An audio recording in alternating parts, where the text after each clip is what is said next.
Disc 11. In 1983, Helen Donis Keller, an experienced molecular biologist and in those days David Botstein's wife, established the Human Genetics Department at Collaborative Research, Inc., a Boston area company. She aimed to produce an RFLP linkage map of the whole human genome, with sufficient markers to locate disease genes on any chromosome.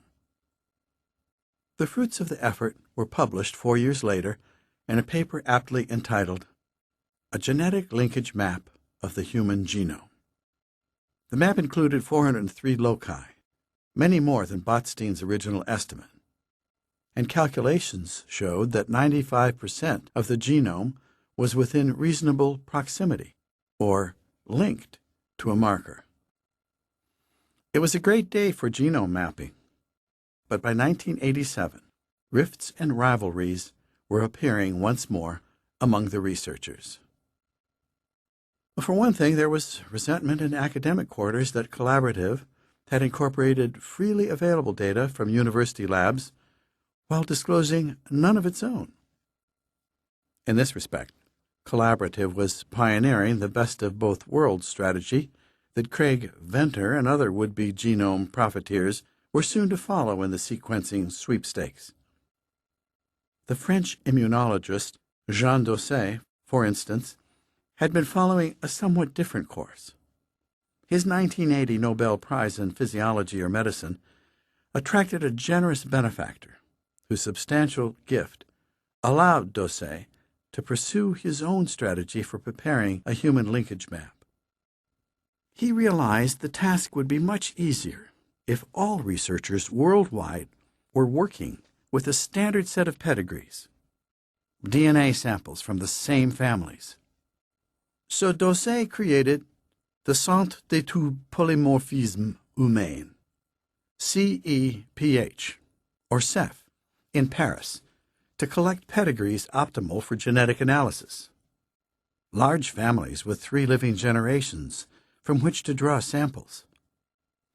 The CEPH collection eventually contained DNA from 61 families, including many of the Mormons studied by Ray White, Nancy Wexler's Lake Maracaibo families, and Amish families cataloged by Victor McCusick of the Johns Hopkins Medical School.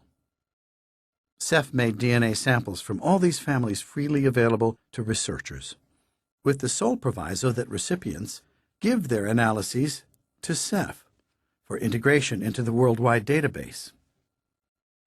Collaborative research took full and fair advantage of this resource. By far the most serious criticism of the collaborative map, however, was the patchiness of the distribution of its markers. Chromosome 7, linked to cystic fibrosis, one of Collaborative's targets, had 63 markers, but on chromosome 14, only 6 were identified. The distance between markers on the marker-poor chromosomes was very much greater than the average of the genome as a whole. Ray White was particularly upset by Collaborative's claims. He himself had found over 470 markers, but had been publishing his data chromosome by chromosome as each was filled in with the required density of RFLPs.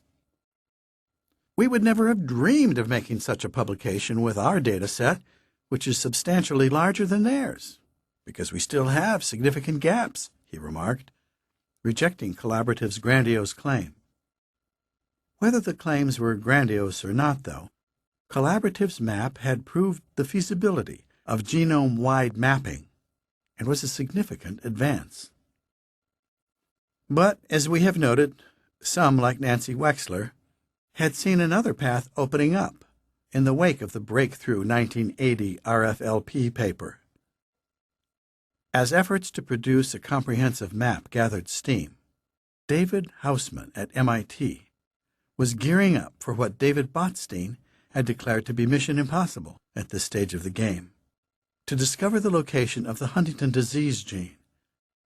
He placed this tall order in the hands of Jim Gusella, who had just completed his Ph.D. in Hausman's lab. Now the mapping work would surge ahead on another front. Botstein's initial pessimism stemmed from the lack of markers. RFLPs looked good on paper, but the work of actually collecting them had only just begun. Indeed, it would take years of effort on the part of White, Donnis Keller, and others for the number of known markers to creep up into the hundreds. Starting out in the dawn of the RFLP era, Gusella had his work cut out for him. By 1982, he had a total of only 12 markers. 5 he had found himself, and 7 supplied by others. Wexler, meanwhile, was back at Lake Maracaibo, trying to fine-tune her genealogy, working out who was married to whom, what children they had, who was whose cousin.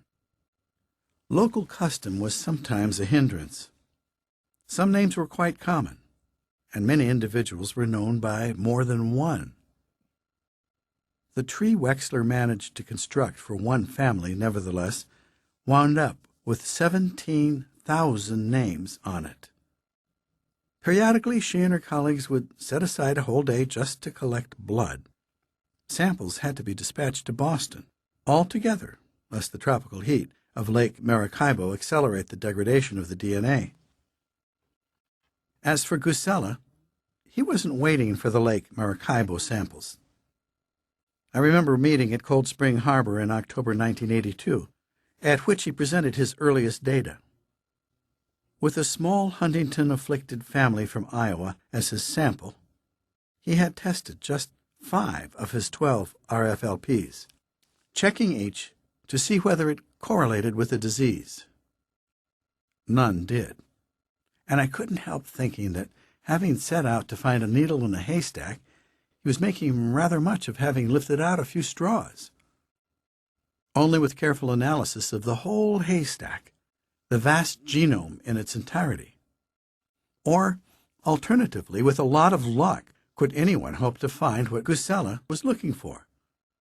And so when he closed his talk by saying that the localization of the HD gene is now just a matter of time, I said to myself, yes, a very long time.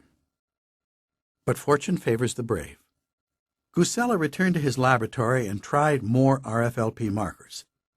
To his astonishment, the 12th, called G8, seemed to show linkage with Huntington's disease in the Iowa family. But the statistical correlation wasn't very strong, and so he eagerly awaited samples from Lake Maracaibo, testing them for G8 as soon as he received them. Now excitement was irrepressible.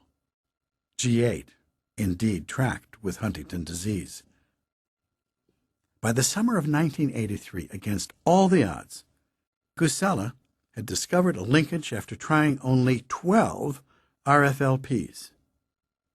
But this was no ordinary stroke of luck. For the first time, the gene for a human disorder had been located on a chromosome without the helping hand of sex linkage and without any prior knowledge of the illness's biochemical basis. Suddenly, a new scientific vista was opening up. It seemed we would finally be able to analyze rigorously all those genetic defects that have plagued our species for as long as it has existed. RFLPs had proved they were indeed an effective tool, and having traced the Huntington disease gene to a manageable portion of the human genome, it was surely just a matter of time before our powerful gene cloning techniques would lead to the isolation of the gene itself.